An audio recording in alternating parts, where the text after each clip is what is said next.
Hello everyone, कैसे हैं। स्वागत करता हूं आप लोगों को एक नए वीडियो में। Welcome back my new another video. मैं हूं कलाम, मैं भी मौजूद हूं यूरोपियन कंट्री पुर्तगाल में। आज बात करेंगे कि लिथुआनिया में हेल्पर का कितना सैलरी है, हेल्पर कितना कमा लेते हैं, और स्टूडेंट का क्या सैलरी है, स्टूडेंट कितना कमा लेते हैं, और स्टूडेंट किस किस स्थिति से गुजरते हैं, ये चीज़ बताऊँगा। और ट्रक ड्राइवर का क्या सैलरी है, इसके बारे में पूरा डिटेल से बात करेंगे इस वीडियो में। तो अगर आप मेरे चैनल पर नए हैं तो कलाम आसिफ ब्लॉग के नाम से मेरा YouTube channel, Facebook page mr.kalam official के नाम से मेरा इंस्टाग्राम आईडी है।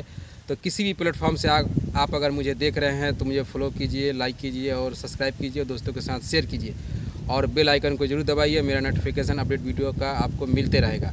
और कोई भी आपको राय है तो कमेंट के जरिए राय दे सकते हैं, और मैसेज है कोई भी, या कोई भी क्वेश्चन पूछना चाहते हैं तो मैसेज के जरिए आप डायरेक्ट डीएम कर सकते हैं मेरे इंस्टाग्राम पर। चलिए दोस्तों, लेट ना करते हुए वीडियो को आगे बढ़ाते हैं और वीडियो में बात करते हैं कि अभी क्या लिथुआनिया का अपडेट में सिचुएशन है और कितना वहाँ पर अभी बेसिक सैलरी आप कमा सकते हैं अगर हेल्पर में जाते हैं तो, और हेल्पर अभी कितना वहाँ पे सैलरी कमा रहे हैं।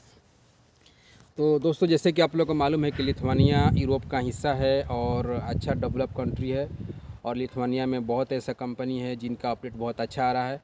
और सैलरी के मामले में देखा जाए तो दो टाइप का सैलरी चलता है, एक सैलरी है बेसिक और एक है घंटे के हिसाब।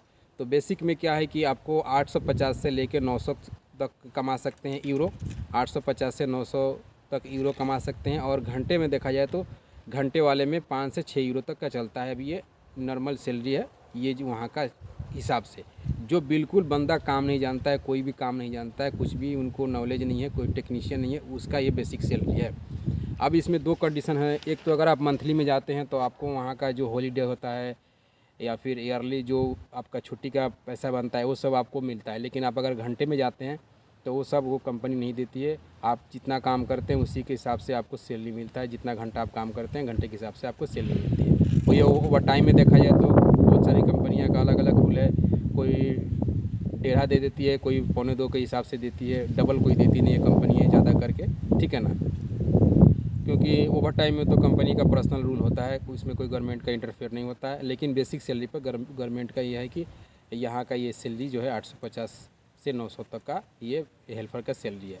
और वही देखा जाए कि अगर आप टेक्नीशियन हैं, फिटर हैं, वेल्डर हैं, प्लम्बर हैं, या फिर आप मेसन हैं, एसी टेक्नीशियन है, कोई भी ट्रेड का काम जानते हैं तो फिर आपका एग्रीमेंट कंपनी के साथ एक डिपेंड हो जाता है कि आप इंटरव्यू देते हैं, फिर आप कितना सैलरी आपका लगाती है कंपनी, उसी के हिसाब से आपका बेसिक सैलरी चलता है। उसमें भी दो कंडीशन हो जाता है। एक आप मंथली में जाते हैं तो आपका सैलरी वो डायरेक्ट बोल देती है कि आपको मंथली में कितना दे सकता हूँ, ठीक है ना। अगर आप फिर घंटे में जाते हो तो घंटे के हिसाब से फिर आपका सैलरी तय होता है। आप 7, 8, 9, 10 जो भी होता है, आप जिस तरह से जितना का आप टेक्नीशियन जिस तरह से उस तरह से वो कंपनियाँ सैलरी लगाती है। लेकिन हेल्पर का 850 से लेकर 900 तक का बेसिक सैलरी है, जो बंदे कुछ भी काम नहीं जानते। अब बात करते हैं कि जो है ये क्या मतलब लिथुआनिया में इतना ही सैलरी कमाया जा सकता है, लेकिन ऐसा नहीं है। जो टेक्नीशियन है, जो हेल्पर हैं, वो भी जैसे कि ओवर टाइम वगैरह करते हैं, संडे को, सैटरडे को भी कर लेते हैं, या फिर कोई हॉलीडे पर के उसमें भी काम करते हैं, तो वो सब सैलरी बढ़ा के 1200-1400 तक भी कमा लेते हैं। या जो टेक्नीशियन है वो जो 1000 से लेके 2000-2500 तक भी कमा लेते हैं लिथुआनिया में। लेकिन स्टूडेंट को देखा जाए तो स्टूडेंट का स्थिति थोड़ा सा डिफरेंट है। स्टूडेंट जो है हफ्ते में 3 दिन काम करते हैं, तो कभी पार्ट टाइम काम करते हैं, कभी उनको ट्यूशन वगैरह का फ़ीस ज़्यादा देना होता है, कभी कभी ट्यूशन का भी फीस देना होता है, तो वो जो है कभी हॉलीडे पर गए तो हॉलीडे में भी पार्ट टाइम काम करते हैं। तो वो कभी 600-700 उठा लेते हैं, कभी 300 उठा लेते हैं, क्योंकि वो बेसिक पे नहीं जा सकते हैं, पूरा मंथ काम नहीं कर सकते हैं, क्योंकि उनको पढ़ाई भी देखना होता है, ठीक है ना। और दूसरी बात यह है कि अगर वो घंटे में जाते हैं पार्ट टाइम, तो जैसे कि बहुत कंपनियां उस टाइप की उनकी एग्रीमेंट कर पाती है कि मैं घंटे का रेट ये दे पाऊँगा आपको। और कुछ कंपनियां हैं जो उनको मतलब कॉन्ट्रैक्ट नहीं दे पाती है, नहीं भी देती है, क्योंकि उनको पार्ट टाइम काम करना होता है। तो उसमें उनको कंपनियों को फ़ायदा हो जाता है कि आगे टैक्स नहीं देना होता, तो उसमें उनको सैलरी बढ़ा के थोड़ा सा दे देती है घंटे के हिसाब से। जैसे कि 6 की जगह में 7 दे देती है, या फिर 6.5 दे देती है, तो उसमें उनको बेनिफिट हो जाता है।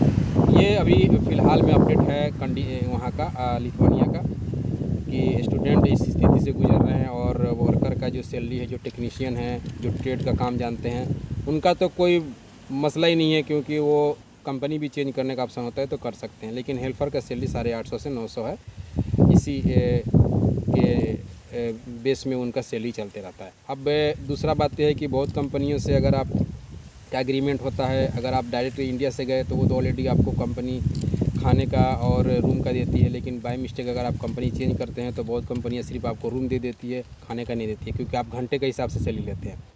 लेकिन उसमें भी ये है कि अगर आप टेक्नीशियन अच्छा हैं, काम अच्छा जानते हैं, मिसाल के तौर पर आप प्लम्बर हैं या फिर वेल्डर हैं या चाहे फिटर कैसकटर कुछ भी हैं, इसी टेक्नीशियन है, लेकिन आपका जैसे कि कंपनी के साथ एग्रीमेंट हो गया कि नहीं मैं 6 यूरो के हिसाब से घंटे कर लूँगा, तो वो पहले ही वो शर्त रख देगी कि आपको मैं रूम दे सकता हूँ और जो है 200 या 250 यूरो करके आपको जो है मंथली फूड अलाउंस दे सकती है।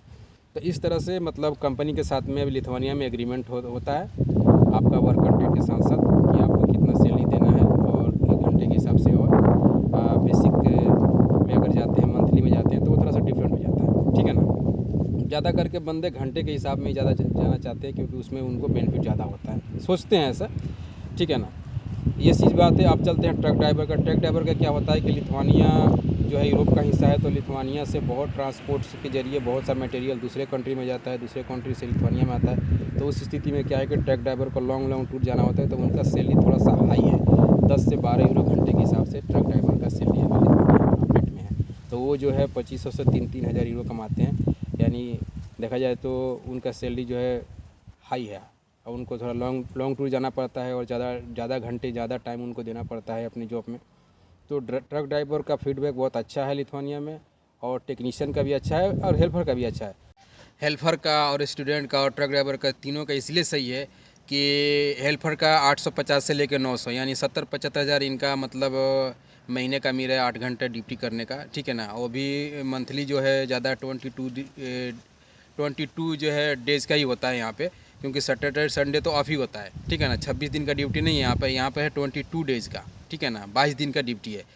तो स्टूडेंट का भी देखा जाए तो उनका भी अच्छा खासा ही है, इंडिया का कंपेयर किया जाए तो, या फिर कोई भी एशियन कंट्री का अपना कंपेयर किया जाए तो अच्छा है। और ट्रक ड्राइवर का तो बहुत ही अच्छा है। अब वो लगभग 2.5 से 3 लाख रुपए में महीने में जा रहे हैं कि आप कंपेयर कर लीजिए, 93 के हिसाब से चलता है अभी हीरो, तो उसके हिसाब से आप कैलकुलेशन कर लीजिए कि अभी कितना सैलरी हुआ। तो कुल मिला के हेल्पर का भी सही है और स्टूडेंट के लिए तो सही है ही। जो बंदा आ जाता है इतना स्ट्रगल करके, तो यहाँ पर पढ़ाई के साथ साथ तो वो कुछ काम भी करके अपना जो है स्टूडेंट फीस जो है अपना भरते रहते हैं, ट्यूशन फीस हो गया कुछ भी हो, अपना स्टूडेंट फीस को अपना ही खुद पे करते हैं, मतलब अपने घर से कम मंगाते हैं। तो ये चीज़ बेनिफिट है। अगर आप आना चाहते हैं लिथुआनिया में तो ये चीज़ आप माइंड में रखिए कि इतना हमारा सैलरी है 850 से 900 हेल्पर का, और अगर आप टेक्नीशियन हैं तो इससे ज़्यादा सैलरी है। और कमाने का देखा जाए तो टेक्नीशियन 1000 से लेके 2000 तक भी कमा सकता है, 2500 भी कमा सकता है, या फिर अगर आप हेल्पर हैं तो 850 से 900 ये बेस है, तो आप 8000-1200 तक जा सकते हैं। और ट्रक ड्राइवर का बहुत ज़्यादा। तो अब ये तीनों में से किस में भी अगर आप आ रहे हैं लिथुआनिया में, तो अपडेट में आपको ये सैलरी है यहाँ पर ये लिथुआनिया में। और जो है बीच में कुछ लिथुआनिया का फीडबैक कंपनी के लेके, वर्क परमिट के लेके थोड़ा सा मसला हुआ था, लेकिन अभी वो भी अपना हिसाब किताब लगा रहे हैं, कुछ सिस्टम बना रहे हैं पोलैंड के जैसा, क्योंकि पोलैंड में भी तो पूरा कंट्रोल कर लिया अपना, जो भी उनका प्रॉब्लम था उन्होंने अभी जो है कंट्रोल कर लिया। तो ये चीज़ है दोस्तों। तो अगर आप आना चाहते हैं लिथुआनिया में, और लिथुआनिया का अगर आपको वीज़ा लग रहा है और लिथुआनिया में इंटरेस्टेड है, तो ये बेसिक सैलरी है 850 से लेकर 900 हेल्पर का सैलरी है, ठीक है ना। अगर आप घंटे में जा रहे हैं तो थोड़ा ज़्यादा सैलरी हो जाता है, लेकिन घंटे का जो है कंपनी के ऊपर डिपेंड करता है कि आपको जो है रूम देती है, फिर खाने के देती है, और क्या क्या उसमें फैसिलिटी देती है, इस चीज़ फिर आपको सोचना होता है। तो ज़्यादा करके कंपनी पे से दूसरा कंपनी जब बंदे चेंज करते हैं तभी ये स्थिति आती है घंटे वाला। लेकिन ज़्यादा जब किसी अदर कंट्री से बंदे आते हैं तो बेसिक में ही आते हैं, मंथली वाले फिक्स पे आते हैं। अगर घंटे में भी आते हैं बात करके उधर से, तो उनको तो ऑलरेडी कंपनी यहाँ पर जो है रूम और खाना देती ही है।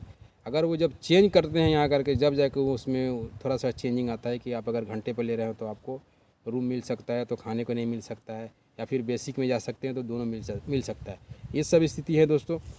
तो चलिए फिर नए मैसेज में मिलते हैं, नए वीडियो में। ओके दोस्तों, अगर आप मेरे चैनल पर नए हैं तो मुझे ज़रूर सपोर्ट कीजिए, लाइक कीजिए, सब्सक्राइब कीजिए, दोस्तों के साथ शेयर कीजिए। ओके दोस्तों, जय हिंद।